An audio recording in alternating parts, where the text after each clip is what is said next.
Wow, tukwaniriza nnyo ku Express One omulungi wonna w'osizidde okuba nga otugoberera.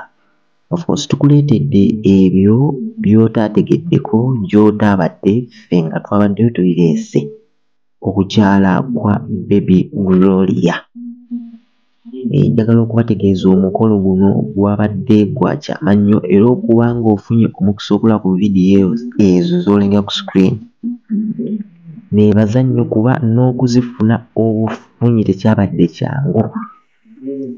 Abamu abagenze okunoonya amawulire agabadde gakwata ku kukyala kwa Baby Gloria twasoose kunoonya mirimu mu kampani gye baataddeko okufumba emmere mwe twagendedde ng'abeetisi b'ebibbo ebirimu emiwumbo gy'emmere tusobole okuba nga tusobola okubaggyirayo ebifaananyi n'emboozi eno. Omanyi nti Baby Gloria famire ye balokole nnyo, taata we musumba mulamba. Buli gw'omanyi omuntu eyajjula eddiini y'ekirokole yabadde wali. Babishopu b'abalokole, bapasita, abeegayirizi, abasinza kyekyabadde wali. Bano nti nze ssenga gundi ow'egindi oli mulokole ddala onaasirikira ebyama. Wabadde awo okkiririzibwa okubaawo. Vidiyo ezo muganda waffe okuzifuna tekyabadde kyangu. Njagala okujjukiza subscribinga, likinga, sharinga, commentinga. Buli olikinga vidiyo eno n'ogisharinga ogyongera amaanyi okusigala ng'etambula. Munne njagala okujjukiza Express One tulina ne TikTok yaffe osobola okugenda n'osangayo daily updates ebintu byonna ebyo biguddewo mu Uganda wano. Kati nga tuzeeyo ku mukolo ogwo munnange, okukyala okwo kwabadde kwa kyama mu maka ga taata wa Baby Gloria ke sitagenda kugamba gasangibwa mu kitundu ekimu mu Wakiso omwo gye twabadde, era nga omukolo gwe gwasombodde nnyo bantu bangi. Bano bannamuli abagala okuzunga buli wamu bawaswa muwonge gwe nga tosubwa mmere ku kyalo wadde toyingira. Oba nkugambye nze nange yakusakidde emboozi eno, namaze kumanya ku kampani ki egenda okufumbayo emmere ne ngenda ne nsabayo omulimu gw'olubeereza emmere, naye ng'omulimu omukulu gwa kubanoonyeza vidiyo zino ze mulabako kati. N'ebifaananyi mugenda birabako mu maaso awo. Okufuna obufunyi ku kifaananyi maama wa Baby Gloria n'agukwatako obadde ofulumirawo ekidaala. Wadde eno mu kidaala teyaddeyo naye nga yabadde ataddeko bambega okulaba nga teri n'omu akuba kifaananyi wadde ogaba vidiyo wadde ogaba location, kuba twabadde ku mukolo nga n'essimu baatugambye tuziggyeko teri kukwata vidiyo.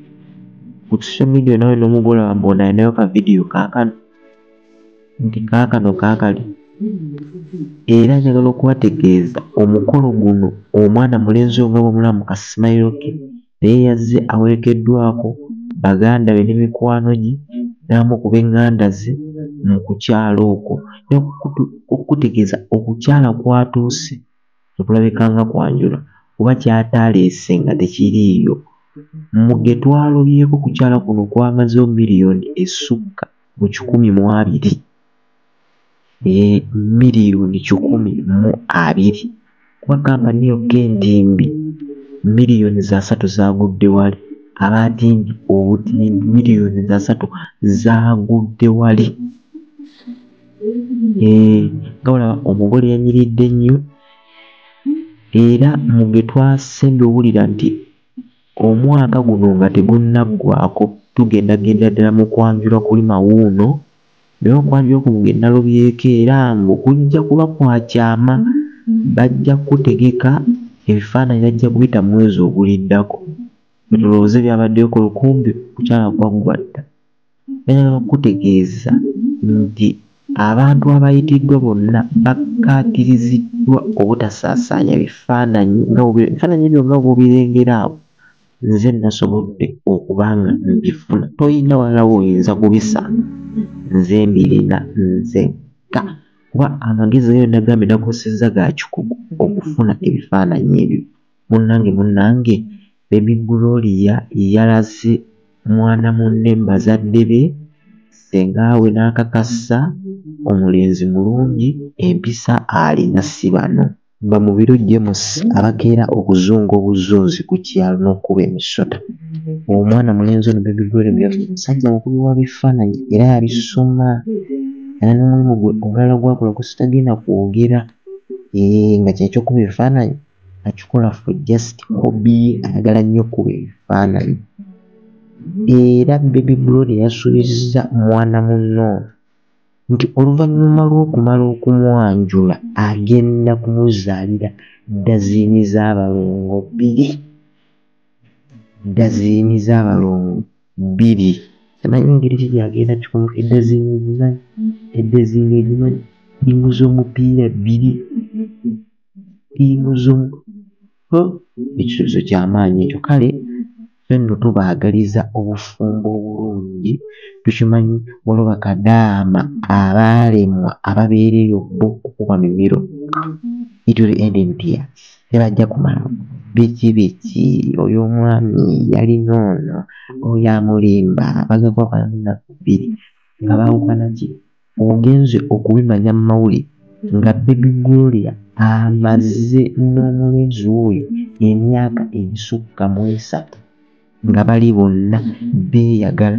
Kati gwe kadaama namubirudde Sauda atambuza olugambo ozze eno ku live ottakweno ottakweri sala ku mugambo. Bano bagenda kuba bonna bakakuwulira bubi beesimba baana bato gwe oli ozunga n'abasajja bakulu bassekadaama abaalemwa. So omukolo gw'ebutwe gwatambudde, abantu baalidde banywedde, bano abasibi b'emmere bamaama Nakafeero tebaabaddeyo. So mubeere bulungi mweraba.